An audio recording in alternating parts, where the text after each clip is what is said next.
Assalamualaikum warahmatullahi wabarakatuh.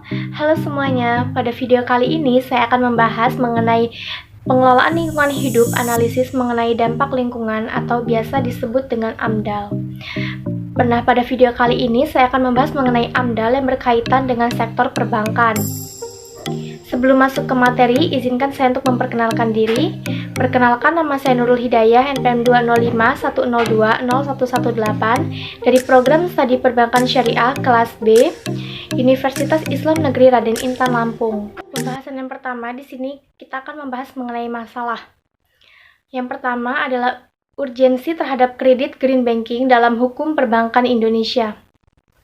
Green banking dapat diartikan sebagai perbankan yang di dalam menjalankan usahanya berdasarkan prinsip-prinsip pembangunan berkelanjutan sustainability development, terutama dalam kredit maupun pembiayaan, yaitu adanya keseimbangan ekologi atau lingkungan hidup, kesejahteraan manusia, serta pembangunan sosial budaya masyarakat.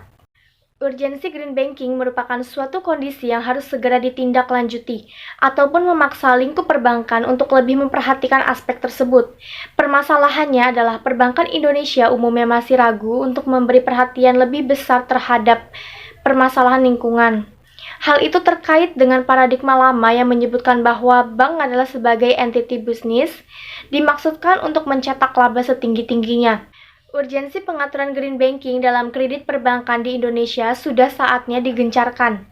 Karena ekonomi dan lingkungan sebagai risiko utama dunia, keduanya memiliki keterkaitan di mana diyakini bahwa kerusakan lingkungan yang diakibatkan tata kelola industri yang tidak berkelanjutan memberikan dampak negatif pada perekonomian global.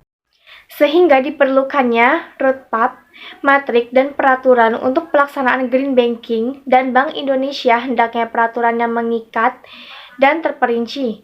Hal ini terjadi karena sampai saat ini belum ditemukan peraturan Bank Indonesia selaku bank sentral ataupun undang-undang yang mengatur khusus mengenai pengaturan green banking di Indonesia. Kemudian selanjutnya yaitu mengenai analisis terhadap kredit perbankan di Indonesia yang berkaitan dengan lingkungan. Perbankan merupakan suatu badan usaha yang turut memberikan kontribusi dalam pembangunan negara. Hal ini disebabkan fungsi utama bank sebagai suatu wahana yang dapat menghimpun dan menyalurkan dana masyarakat secara efektif dan efisien, yang dengan berasaskan demokrasi ekonomi, mendukung pelaksanaan pembangunan nasional dalam rangka meningkatkan pemerataan pembangunan nasional. Salah satu peran serta perbankan tersebut terwujud dalam bentuk penyaluran dana berupa fasilitas kredit yang diperuntukkan bagi masyarakat perorangan maupun badan usaha untuk meningkatkan kebutuhan konsumtif atau produktif dalam mendukung peningkatan usahanya. Dalam rangka penerapan AMDAL, bank harus meneliti bahwa proyek yang dibiayai tidak bertentangan dengan tatanan lingkungan yang ada. Apabila dampak negatifnya cukup besar, bank harus mengkaji apakah industri itu memiliki plan treatment untuk pencegahan kerusakan lingkungan atau tidak. Bank dapat menolak proposal pemrakarsa apabila proyek tersebut tidak memiliki sarana pengolahan limbah yang baik. Bank Indonesia belum mewajibkan bank-bank untuk melakukan analisis lingkungan hidup dalam rangka mempertimbangkan permohonan kredit dari calon nasabah atau debitur. Baiklah, selanjutnya kita akan membahas mengenai solusi dari masalah-masalah tadi yang sudah disinggung. Pada solusi yang pertama yaitu adanya regulasi. Harus segera diaturnya undang-undang atau peraturan yang tegas bagi perbankan di Indonesia untuk mendorong dunia usaha agar lebih peduli terhadap lingkungan. Untuk solusi yang kedua adalah insentif. Adanya ketentuan dan insentif dalam hal penyaluran kredit hijau, hal tersebut akan menyebabkan bank hanya memprioritaskan debitur yang bernilai bisnis murni saja. Kemudian untuk solusi yang selanjutnya yaitu masyarakat.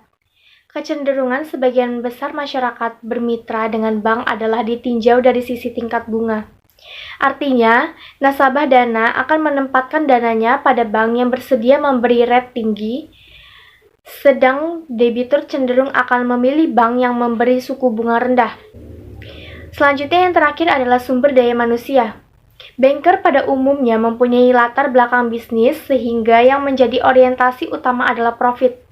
Sehingga lebih banyak berorientasi pada sisi ekonomi dibandingkan dengan keuntungan dalam perspektif lingkungan dan masyarakat. Sehingga diperlukan referensi berupa buku pedoman untuk dibekali kepada seluruh karyawan bank agar dapat melakukan penyelamatan lingkungan sesuai dengan bidangnya masing-masing. Baiklah, itu saja yang dapat saya sampaikan. Mohon maaf apabila ada kesalahan atau kekurangan. Saya akhiri. Wassalamualaikum warahmatullahi wabarakatuh.